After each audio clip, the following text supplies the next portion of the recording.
suele afirmar que en las elecciones es muy importante contar los votos. Eso es cierto, pero también es cierto que es de una relevancia capital la manera en que se cuentan los votos. Es decir, lo que solemos llamar técnicamente sistemas electorales. Esto podría parecer una consideración muy técnica e incluso muy alejada de lo que se puede captar directamente en su efecto, pero es todo lo contrario. Las reglas que se establecen respecto de la manera en que se cuentan los votos tienen mucho que ver no solo con la determinación de quiénes van a ocupar los cargos que se están eligiendo, ya un efecto fundamental, sino que además con los incentivos y las maneras en que va a funcionar el sistema institucional y que incluso se van a diseñar y plantear las propias candidaturas de aquellos que estén interesados en ocupar estos cargos. Por lo tanto, la selección de estas reglas requiere un especial cuidado y una especial atención a sus efectos. Veamos algunos ejemplos en este sentido en la historia y en la realidad chilena. El primero de ellos tiene que ver con la elección del presidente de la República. Como usted habrá oído seguramente en el último tiempo, porque esto se ha venido recordando varias veces, la Constitución de 1925 establecía como regla que si en la primera vuelta de la elección presidencial ninguno de los candidatos obtenía la mayoría absoluta, entonces era al Congreso Pleno a quien le correspondía elegir de entre las dos primeras mayorías. ¿Qué sentido podía tener una regla como esta? Se suele decir que la lógica era buscar que quien quisiera ser presidente dentro de estas dos primeras mayorías tuviera que negociar con la mayoría del Congreso y así alcanzar un cierto respaldo que le garantizara, al menos al inicio, tener una mayoría suficiente para poder gobernar. En cierta forma, se decía, esta era una manera de buscar generar un cierto o capacidad de gobernabilidad o estabilidad dentro del sistema. La experiencia concreta vivida por Chile en el caso de la elección del expresidente Salvador Allende llevó a que la Constitución de 1980 decidiera cambiar esta regla y se optara por ir a una segunda vuelta entre las dos primeras mayorías, pero una segunda vuelta abierta al electorado, es decir, que fueran los votantes, todos nosotros, es decir, en la lógica del sistema institucional democrático, el soberano, quienes decidieran quién era quien llegaba a la primera magistratura. El objetivo en este caso fue decir, se prefiere que el que sea presidente de la República cuente con un respaldo político específico fuerte y a esa persona, de manera que la gobernabilidad esté dada más que por un cierto pacto o un acuerdo, por el respaldo político electoral específico a ese candidato.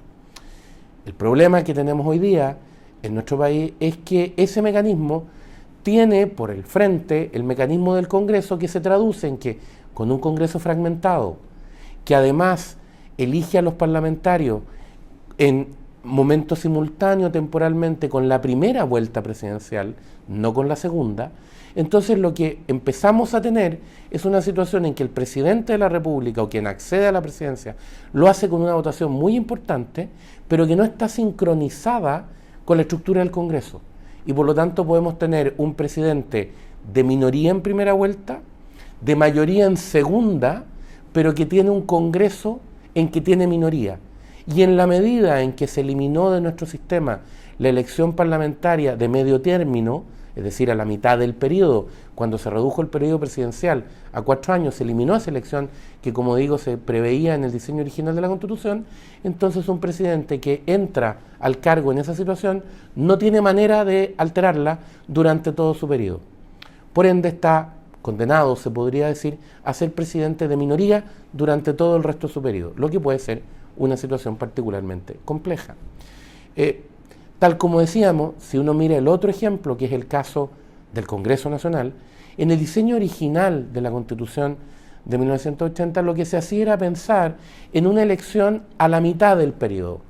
Es decir, si se elegían, por ejemplo, originalmente a los diputados por 4 años y a los senadores por 8, lo que se hacía era que a la mitad del periodo presidencial se hiciera una elección de toda la Cámara de Diputados y de la mitad del Senado. ¿Para qué? Para que fuera el propio pueblo, los propios votantes, la ciudadanía, la que pudieran decidir si querían darle un voto de respaldo al presidente de la República o si querían electoralmente ajustar la situación del presidente de la República y decirle claramente que no estaban de acuerdo con lo que estaba haciendo y que por lo tanto exigían, y por eso elegían parlamentarios de otro signo, un cambio en la conducción. Eso resultaba muy importante en un sistema presidencial, en que, como es sabido, los periodos de las autoridades son rígidos, no están sujetos a cambio o a corte o cambio de duración, porque quien ocupa el cargo pierda el respaldo popular o el respaldo de la opinión pública, como podría ocurrir, en cambio, en el sistema parlamentario. Esto, como decía, se eliminó cuando se redujo el periodo presidencial, primero de 8 a 6 años y después, finalmente, de 6 a 4 años. Cuando se hace esta última reducción de 6 a 4 años, esta elección de medio tiempo desaparece. Al desaparecer, el problema es que se desacoplan los incentivos, porque entonces quienes son electos al Congreso están ahí. Esa configuración del Congreso es una foto que va a acompañar, por decirlo así de manera rígida, al presidente de la República durante todo el periodo, independientemente de lo que ocurra, sin que exista una válvula que permita ajustar eso a los cambios de opinión o a los cambios de decisión política de la ciudadanía a partir de lo que ve y cómo juzga lo que está haciendo el presidente de la República.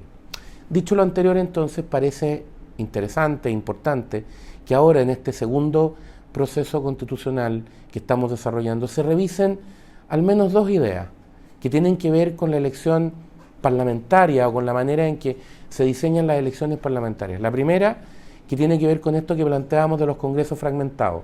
Sería bueno, para evitar esa fragmentación, sin intervenir indebidamente en las preferencias de los votantes, sería bueno, decía, volver sobre la revisión de los sistemas electorales mayoritarios, que permitan, por lo tanto, formar bloques relativamente estables que puedan acompañar al presidente de la República o ser una oposición ordenada, naturalmente, frente al presidente de la República. En ese sentido, no estaría de más volver sobre la revisión de la adopción de un sistema uninominal, es decir, un diputado por distrito, que es más o menos, para que usted lo entienda fácilmente, replicar el sistema de elección de alcaldes, pero en el caso de los parlamentarios. ¿Cuál es la ventaja de un sistema de esta naturaleza? Varios en principio. Uno, que es fácil de entender. No se requiere una compleja explicación ni una fórmula rara para explicar por qué gana uno y no otro. Simplemente el que tiene más votos gana. Segundo, porque eso motiva y moviliza al votante, porque hace que sea fácil entender que si no me gusta quien está en el cargo, puedo votar para cambiarlo efectivamente. Los sistemas de lista, en cambio, tienen el efecto negativo o más complejo, si se quiere, para no calificar derechamente de negativo, que el votante a veces siente que independientemente de lo que hace o de lo que plantea en su voto, de todas maneras la composición final no se termina entendiendo y terminan siendo elegidos personas que tienen menos votos que por la que él votó. Eso en el uninominal no ocurre. Es, como decíamos, fácil de explicar, fácil de entender y lleva más gente a la urna o motiva más para ir a la urna. Pero además, el sistema uninominal tiene un efecto adicional. Como los candidatos saben que para poder ganar tienen que obtener altas votaciones, eso los obliga a hablarle al conjunto de la población de los votantes, no a grupos o nichos específicos. Necesitan hablarle a todos o a la gran mayoría para obtener esa alta votación, lo que hace que naturalmente sus posiciones se moderen, porque tienen que buscar, naturalmente decía, la mayor cantidad de apoyo posible. Eso le hace bien al sistema, no solo por la estabilidad, sino porque si se quiere, insisto, evitar la fragmentación innecesaria y las posiciones de esquina, como se suele decir, o muy radicales innecesariamente favorecidas por sistemas más proporcionales. Por cierto, una opción de este tipo supone reducir la variedad en términos de las distintas opciones, porque se van a exigir más votos. Ese es un equilibrio que habría que revisar, así como habría que revisar, insisto, si no hay otro sistema mayoritario que pueda garantizar algo parecido. En todo caso, la conclusión que parece tenerse de la experiencia reciente en Chile es que el paso de los sistemas más bien mayoritarios a los sistemas proporcionales no ha sido buena, y el efecto que tienen tanto en la estabilidad como en la gobernabilidad no es positivo.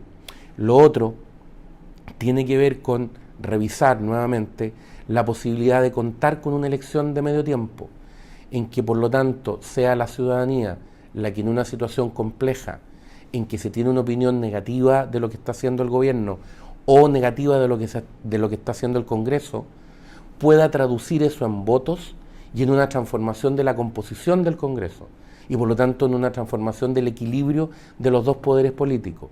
Insisto, porque tal como comentábamos antes, el sistema presidencial tiene como base los poderes rígidos o los tiempos de duración rígidos, más bien, de quienes ocupan los cargos. Por lo tanto, la salida es generar elecciones que permitan que esto se ajuste por decisión de la propia ciudadanía.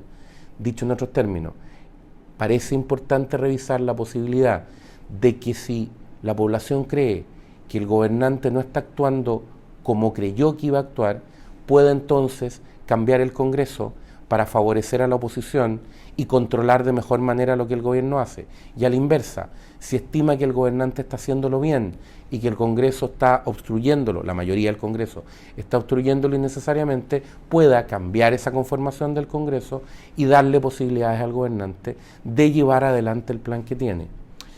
Estos son análisis complejos y que deben ser llevados adelante con cuidado. La teoría debe ser traducida a la práctica y teniendo presente, por cierto, la tradición y la historia de Chile. Y teniendo presente probablemente de lo que hemos conversado, la experiencia reciente, pero además y sobre todo aquella vieja fórmula que dice que ninguna estructura, por buena o por bien diseñada que esté, garantice el éxito. Pero la opción por una estructura equivocada garantiza el fracaso. El Líbero, la realidad como no la habías visto. Haz que estos contenidos lleguen más lejos haciéndote miembro de la Red Líbero.